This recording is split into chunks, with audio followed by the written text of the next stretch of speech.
Serial वसुधा में अब कहानी ने ऐसा मोड़ ले लिया है जो दर्शकों के दिलों की धड़कन बढ़ा देगा। आने वाले एपिसोड में खुशियों की बहार लौटेगी क्योंकि देव अपनी वसुधा को आखिरकार वापस ले आया है। कहानी की शुरुआत उस जादुई पल से होती है जब देव को सच का पता चलता है। जिस कजरी की मासूम सूरत और गहरी आंखों की तलाश वह बरसों से कर रहा था, वह कोई और नहीं बल्कि वसुधा ही है। इस रहस्य के उजागर होते ही देव के दिल में भावनाओं का सैलाब उमड़ पड़ता है। वह बिना वक्त गंवाए वसुधा से मिलने उसके घर पहुंचता है, लेकिन दरवाजे पर लटका ताला उसे चौंका देता है। देव का हौसला नहीं टूटता।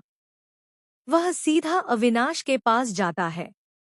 अविनाश के गंभीर चेहरे से पहले ही अनहोनी का एहसास हो जाता है और फिर उसके होठों से निकलता है, भाई, तुम्हारी वजह से हमारी वसु चली गई है। देव का दिल जैसे थम जाता है, लेकिन वह हार मानने वालों में से नहीं। वह अविनाश से वादा करता है, मैं वसुधा को वापस लाकर रहूंगा। और सुन, कजरी और वसुधा दोनों एक ही हैं। जेब से निकली तस्वीर देखते ही अविनाश की आंखों में खुशी की चमक लौट आती है। दोनों भाई एक ही मकसद लेकर गांव के लिए रवाना होते हैं, वसुधा को घर लाने के लिए। उधर कहानी का दूसरा पहलू भी खुलता है। सारिका के दिल में बेचैनी है। यह सोचकर कि वसुधा इस घर में महारानी बनकर रहेगी, उसके दिल में जलन और डर दोनों घर कर जाते हैं। लेकिन किस्मत का खेल देखिए, वसु घर लौट आती है। चंद्रिका जन्माष्टमी के सारे इंतजाम की जिम्मेदारी सारिका को सौंप देती है। झांकी, प्रसाद, सब कुछ। अगली सुबह सब लोग झांकी देखते हैं और दंग रह जाते हैं। भव्यता और सुंदरता में वह बेजोड़ होती है।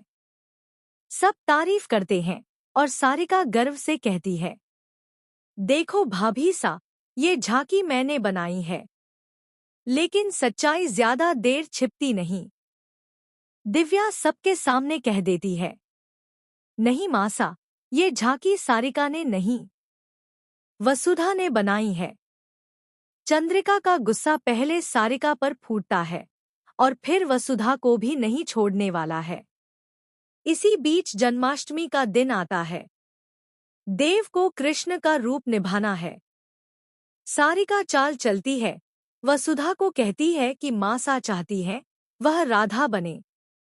वसुधा, जो इसके पीछे का इरादा नहीं जानती, हामी भर देती है। लेकिन जैसे ही यह बात चंद्रिका तक पहुंचती है, वह भड़क उठती है। अब सवाल ये है, क्या देव, जिसने अब सच जान लिया है कि कजरी और वसुधा एक ही हैं, वसुधा को सबके सामने अपनी राधा के रूप में स्वीकार करेगा?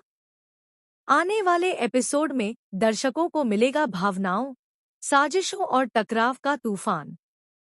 एक तरफ जन्माष्टमी की रौनक, दूसरी तरफ चंद्रिका और सारिका की चालें।